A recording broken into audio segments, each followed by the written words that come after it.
जय हिंद प्यारे दोस्तों। आप सभी का हमारे चैनल में हार्दिक स्वागत है।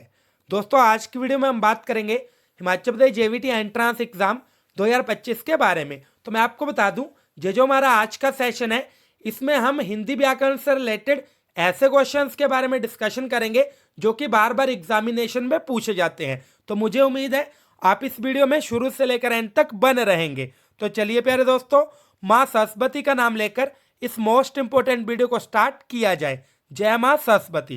पहला क्वेश्चन है हमारा, राम प्रतिदिन स्कूल जाता है, ये जो पंक्ति है इसमें अव्यय क्या है। अब देखिए दोस्तों, इस क्वेश्चन को सोल्व करने से पहले हमें पता होना चाहिए कि अव्यय जो है वो एक्चुअल में क्या चीज है। अब देखिए, अव्यय को हम दूसरी भाषा में क्या कह सकते हैं? अभिकारी शब्द। अभिकारी शब्द, ठीक है। जहां पे ये जो अभिकारी में विकार शब्द छुपा हुआ है, इट मींस चेंज। अभिकारी मींस जिसमें चेंज ना हो, ठीक है। अगर मैं इनकी डेफिनेशन बताऊं तो ये ऐसे शब्द हैं जिनको चाहे हम किसी भी सिचुएशन में यूज करें, इनमें कोई चेंज नहीं आता। नहीं समझे? एग्जाम्पल के साथ आप जरूर समझोगे। अब देखिए दोस्तों, यहां पे है राम प्रतिदिन स्कूल जाता है। यहां पे पुलिंग का यूज हो रहा है, यानी कि राम जो है वो पुलिंग ही है, पता ही है आपको ना। तो अगर मैं यहां पे स्त्रीलिंग करूं, अगर मैं लिखूं सीता प्रतिदिन स्कूल जाती, जाता का क्या बन गया? जाती। जब पुलिंग था तो जाता था, जब स्त्रीलिंग की बात आई तो बन गया जाती, है ना। तो यहां पे जो जाति शब्द है ये हो गया हमारा विकारी शब्द, यानी कि अकॉर्डिंग टू सिचुएशन इसमें चेंज आ रहा है। यहां पे हमने कर ली स्त्रीलिंग की बात, अभी हम करेंगे बहुवचन की बात, क्योंकि वचन का भी कोई प्रभाव नहीं पड़ता। राम अकेला है, अगर मैं बात करूं राम और सीता प्रतिदिन स्कूल जाते हैं, है ना। राम और सीता प्रतिदिन स्कूल जाते हैं। तो यहां पे देखो, राम और सीता प्रतिदिन का प्रतिदिन ही रहा, स्कूल जाते हैं। जाता का बन गया जाते और है का बन गया है। तो ये जो जाते और हैं ये हमारे हो गए विकारी शब्द, यानी कि इनमें चेंज आ रहा है। अब देखिए, आप बोलोगे सर यहां पे तो स्कूल में भी नहीं चेंज आ रहा। स्कूल भी तो एज इट इज ही है। मैं आपको बताना चाहूंगा, जैसे वह 15 स्कूलों में गया, स्कूलों में गया। तो अकॉर्डिंग टू सिचुएशन जो स्कूल है, एक आधा सेंटेंस ऐसा भी हमें मिलता है जिसमें स्कूल वाले में भी चेंज आ जाएगा। लेकिन चाहे आप सुबह से लेकर शाम तक बैठकर सोचते रहें कि प्रतिदिन में क्या किसी भी सिचुएशन के अकॉर्डिंग चेंज आएगा, तो मैं आपको बता दूं ये चेंज नहीं आएगा। और इन्हीं शब्दों को हम क्या कहते हैं? अव्यय या फिर अभिकारी शब्द। तो यहां पे राइट आंसर हमारा रहेगा प्रतिदिन। इसको चाहे हम स्त्रीलिंग में करें, पुलिंग में यूज करें, एक वचन में करें, किसी भी काल में यूज करें, प्रतिदिन हर एक सिचुएशन में प्रतिदिन ही रहेगा, इसमें कोई भी चेंज नहीं आएगा। उम्मीद है कॉन्सेप्ट क्लियर हो गया होगा। अगला क्वेश्चन है, इनमें से कौन अनिश्चयवाचक सर्वनाम है? अब देखिए दोस्तों, यहां पे कौन क्वेश्चन मार्क की बात हो रही है, आप यहां पे भी नहीं है। देखो, अब इसको गौर से देखना है। कुछ, कुछ मीन्स कि हमें पता है कि कुछ एक क्वांटिटी है, हमें नहीं पता कितनी है। इट मीन्स यहां पे जो चीज है वो अनिश्चय है, ठीक है। उसके बारे में हमें निश्चित जानकारी नहीं है, अनिश्चित जानकारी है। इट मीन्स यहां पे जो कुछ है वो हमारा हो गया अनिश्चयवाचक सर्वनाम। सर्वनाम की डेफिनेशन तो आपको पता होगी, सर्वनाम किसे कहते हैं? संज्ञा के स्थान पर प्रयोग किए जाने वाले शब्द सर्वनाम है। अब देखो, अब संज्ञा की जगह हम सर्वनाम का यूज क्यों करते हैं? ताकि जो हमारा वाक्य है वो अच्छा बन सके। अगर हम बार बार संज्ञा का यूज ही करते रहेंगे तो सेंटेंस, जो भी हमारे सेंटेंसेस है, जो भी वाक्य हैं, वो हमें इरिटेटिंग लगेंगे। एग्जाम्पल, पंकज दूसरी कक्षा में पढ़ता है, पंकज की उम्र इतनी है, पंकज की ये है, पंकज की वो है। अगर हम बार बार पंकज पंकज पंकज ही करते रहें तो हमें इरिटेटिंग लगेगा ना। अगर हम पंकज की जगह वह यूज करें तो वो हमें अच्छा लगेगा, ठीक है। इसीलिए हम संज्ञा की जगह सर्वनाम का यूज करते हैं। क्वेश्चन नंबर 3 की बात करेंगे, शीला ने सेब खाया, इसमें कौन सी क्रिया है? अब देखिए दोस्तों, इस क्वेश्चन को सोल्व करने से पहले मैं आपको जो पंक्तियां रहती है, जो सेंटेंस रहते हैं हिंदी में, उसका एक स्ट्रक्चर बताना चाहूंगा। शीला, शीला ने सेब खाया, यानी कि शीला एक काम कर रही है। कौन सा काम कर रही है? सेब खाने का। ठीक है, अब जो काम कर रहे हैं उसे कहते हैं बेटे कर्ता। काम करने वाले को कर्ता कहते हैं। शीला ही काम कर रही है ना सेब को खाने का। इसके अलावा खाया, यानी कि खाना जो है वो हमारी क्रिया, यानी कि एक काम है। काम क्या हो रहा है? सेब को खाना, यानी कि खाया जो है हमारी क्रिया आगे। अब यहां पे जो बीच में सेब है इसे हम कहेंगे कर्म, इसे हम कहते हैं कर्म। आपको पता लग गया मैं क्या कह रहा हूं? यानी कि जो काम हो रहा है, यानी कि जो क्रिया हो रही है, उसका प्रभाव किसके ऊपर पड़ता है? हमेशा कर्म के ऊपर। अब मैं दूसरा सेंटेंस आपको दूंगा, देखो, राम हंसता है,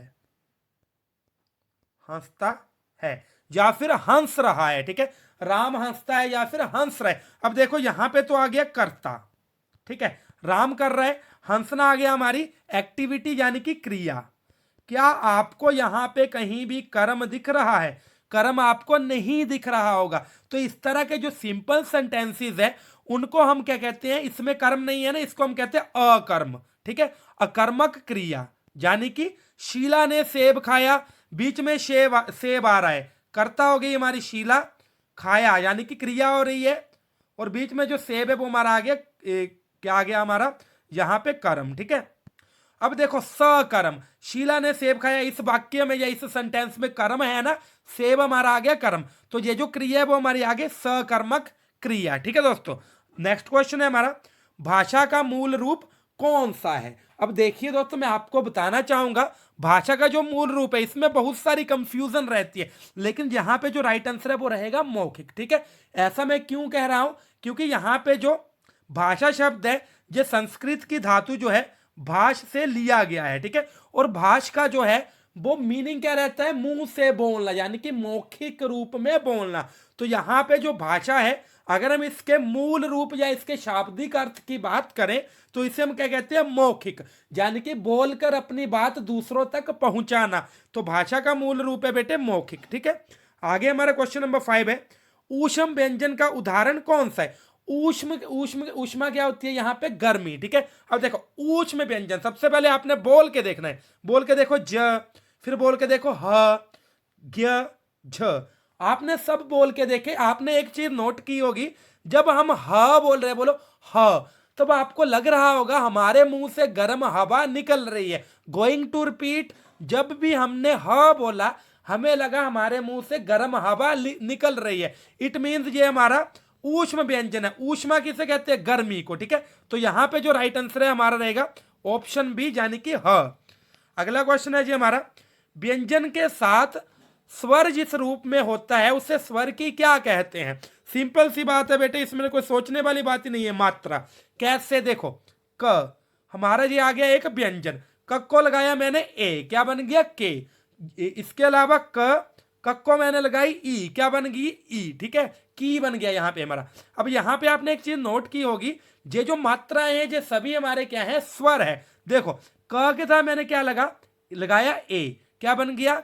के। ठीक है, तो यहाँ पे व्यंजन के साथ स्वर जिस रूप में होते हैं, यानी कि जब हम मात्रा का यूज करते हैं तभी व्यंजन के साथ स्वर होते हैं। अगर हम मात्रा का यूज नहीं करेंगे, देखो मैंने क लिख दिया ना, तो यहाँ पे स्वर थोड़ी ना है। जब मैंने लगाया क को ए, तो क के साथ हमारा जो है वो ए भी जुड़ गया। क प्लस ए क्या बन गया हमारा? के बन गया। ठीक है, तो यहाँ पे मात्रा। आगे नेक्स्ट क्वेश्चन है। इसके अलावा दोस्तों एक फैक्ट वाली बात बताना चाहूंगा, जो भी हमारे वर्ण है, जो भी हमारे व्यंजन है, हर एक में अ छुपा होता है। कैसे? बोल के देखो क, एंड में साउंड आ रही है अ। बोल के देखो ख, एंड में साउंड आ रही है अ। ठीक है, जो भी आप बोलोगे अ की साउंड आएगी। तो फिलहाल क्वेश्चन नंबर 6 का आंसर है मात्रा। क्वेश्चन नंबर 7 की बात करेंगे, इनमें से योग रूढ़ शब्द कौन सा है? देखो पहला ऑप्शन है टिकट घर, गाड़ी, लंबोदर, पुस्तकालय। तो यहां पे राइट आंसर आएगा लंबोदर। सबसे पहले मैं आपको बताना चाहूंगा योग रूढ़ शब्द कौन से शब्द होते हैं? ऐसे शब्द जो हमें किसी तीसरे शब्द की तरफ इशारा करे, यानी कि ऐसे शब्द जो कि किसी अन्य शब्द के पर्यायवाची हो। देखो मैंने बोला लंबोदर, ठीक है, लंबोदर किसका बनता है? लंबा है उदर जिसका, यानी कि श्री गणेश जी की बात हो रही है, यानी कि यहाँ पे रेफरेंस जो है वो किसी और की दी जा रही है। जो इस तरह के शब्द रहते हैं उन्हें हम कहते हैं योग रूढ़ शब्द। अब देखिए दोस्तों, अगर आपको हमारा पढ़ाने का तरीका अच्छा लग रहा है तो मैं आपको इन्फॉर्म करना चाहूंगा, हमारा जेबीटी एंट्रेंस एग्जाम का जो बैच है वो 8 फरवरी से स्टार्ट हो रहा है। ठीक है, लाइव क्लासेस मिलेंगी, रिकॉर्डेड क्लासेस मिलेगी, स्टडी मटेरियल मिलेगा हैंड रिटन वाला। इसके अलावा दोस्तों आपके प्रैक्टिस सेट वगैरह लिए जाएंगे, आपको मॉक टेस्ट वगैरह दिए जाएंगे। सारी चीजें आपको जान के हैरान नहीं होगी, मात्र 500 रुपए प्रति महीना में मिल रहा है आपको। ठीक है, आपको पता है 500 रुपये आजकल 5वीं क्लास के बच्चे की एक सब्जेक्ट की मंथली फीस रहती है। हम तो आपको सारे सब्जेक्ट इसी में पढ़ाएंगे। अगर आप इंटरेस्टेड हो तो आपने मुझे मैसेज करना है मेरे व्हाट्सएप पे 8219699057। ठीक है दोस्तों, मैं आपको ग्रुप में ऐड कर दूंगा। इसके अलावा दोस्तों अगर आपका कोई फ्रेंड वगैरह भी है तो आप उसे भी सजेशन दे सकते हो कि इस तरह से मैं भी तैयारी कर रहा हूं और आप भी तैयारी कर सकते हो। ठीक है, मुझे उम्मीद है आप यहाँ पे ज़्यादा से ज़्यादा बच्चे तैयारी करेंगे। मैं ये नहीं बोल रहा कि मेरे साथ ही तैयारी करो, अगर आप तैयारी करना चाहते हो तो आप सेल्फ स्टडी भी कर सकते हो, किसी और को ज्वाइन भी कर सकते हो, जैसे आपको अच्छा लगे। जो आपको तरीका अच्छा लगे आप उसी तरीके से अपनी तैयारी कर सकते हो। ठीक है, तो यहाँ पे देखिए दोस्तों मैंने आपको बता दिया योग रूढ़ शब्द कौन से होते हैं जिनकी रेफरेंस कोई तीसरा शब्द रहता है। जैसे लंबोदर, लंबा है उधर जिसका, श्री गणेश की बात हो रही है ना, तो इस तरह के शब्दों को योग रूढ़ शब्द कहते हैं। आगे है नमक हलाल होना, मुहावरे का अर्थ क्या है। अब देखिए नमक हराम और नमक हलाल दोनों डिफरेंट है ना, हलाल और हराम।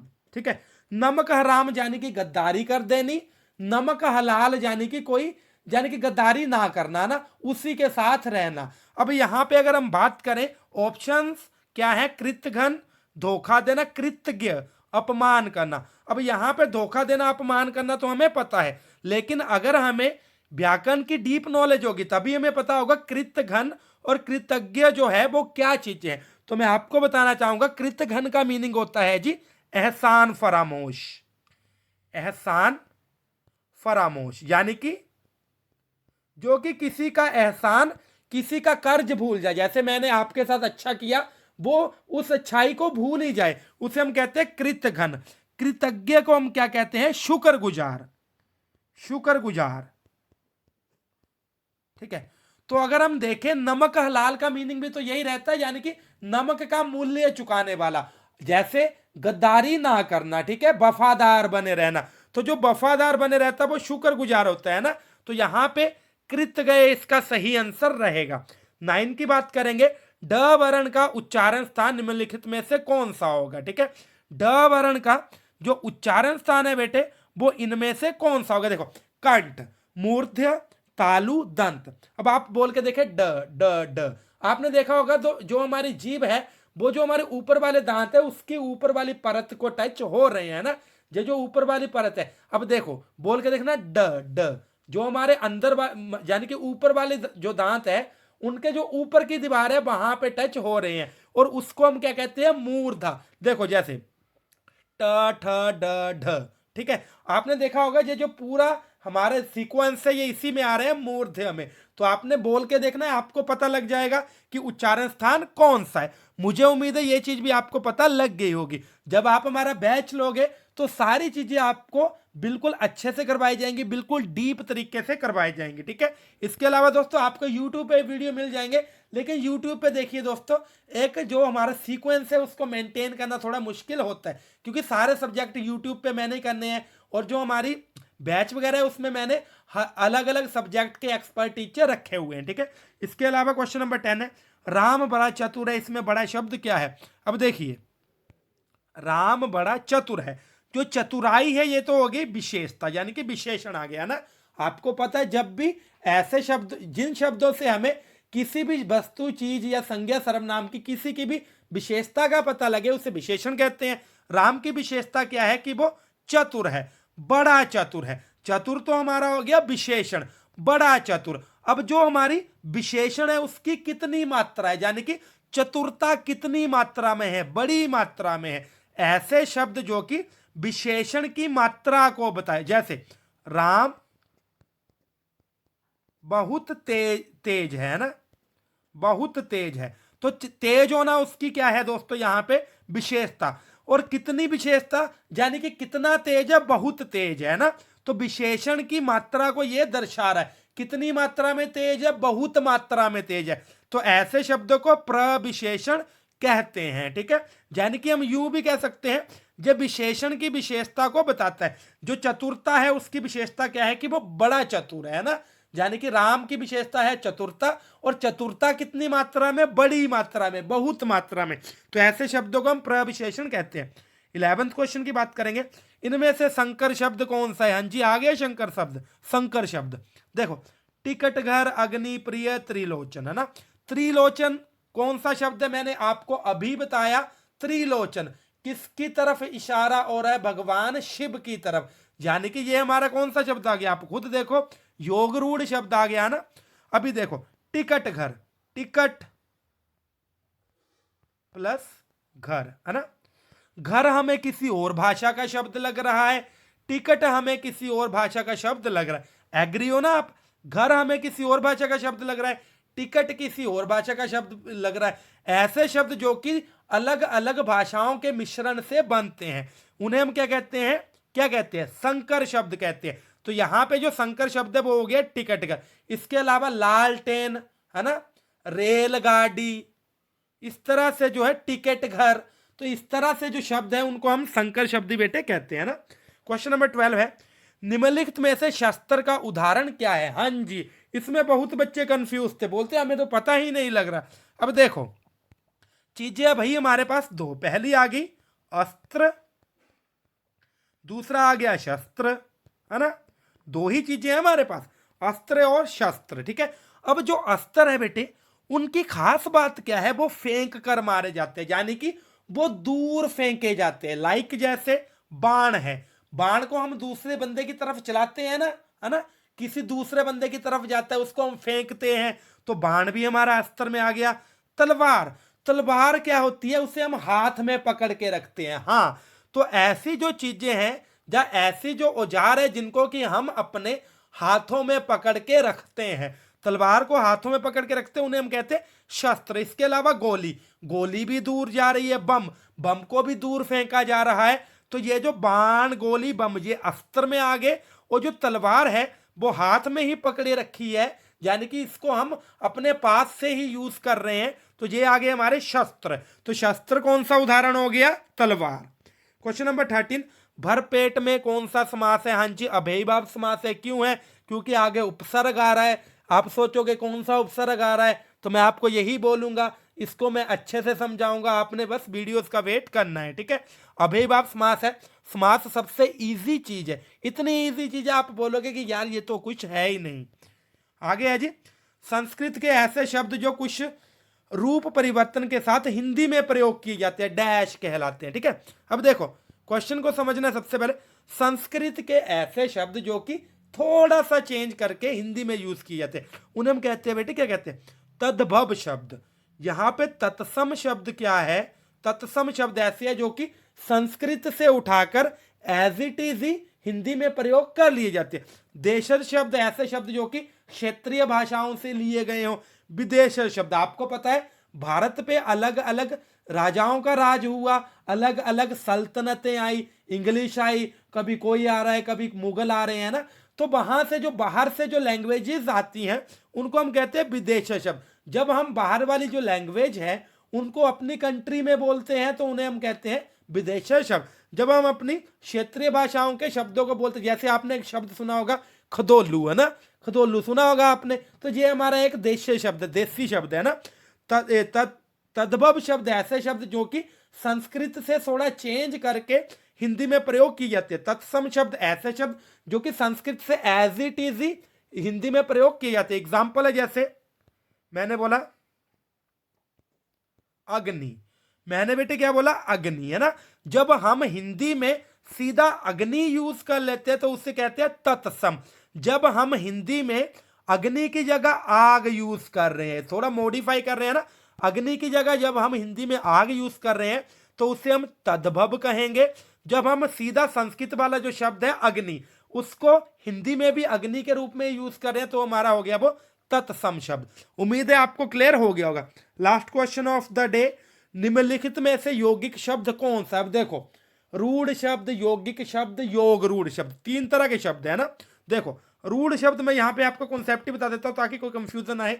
रूढ़ शब्द बेटे ऐसे शब्द है जिनको कि अलग अलग करने पर, यानी कि या तो दोनों पार्ट्स का कोई भी मीनिंग ना निकले या एक आधे पार्ट का कोई भी मीनिंग ना निकले। जैसे देखो कमल, ठीक है, मैंने इसको अगर तोड़ा कम जमा ल, तो कम का तो मीनिंग बन गया, लेकिन ल का क्या कोई मीनिंग बन रहा है? नहीं बन रहा। अच्छा अगर मैंने इसको ऐसे तोड़ लिया क जमा मल, मल का तो मीनिंग बन रहा है लेकिन क का मीनिंग नहीं बन रहा। कहने का मीनिंग ये है, ऐसे जो शब्द है जिनको जब तोड़ा जाए तो उनके अलग अलग पार्ट्स के अलग अलग यानी कि मीनिंग नहीं बनते, है ना, अलग अलग मीनिंग नहीं बनते, उसे हम क्या कहते हैं? रूढ़ शब्द। अब बात आती है यौगिक शब्द, दूसरा इसमें कॉन्सेप्ट है यौगिक शब्द।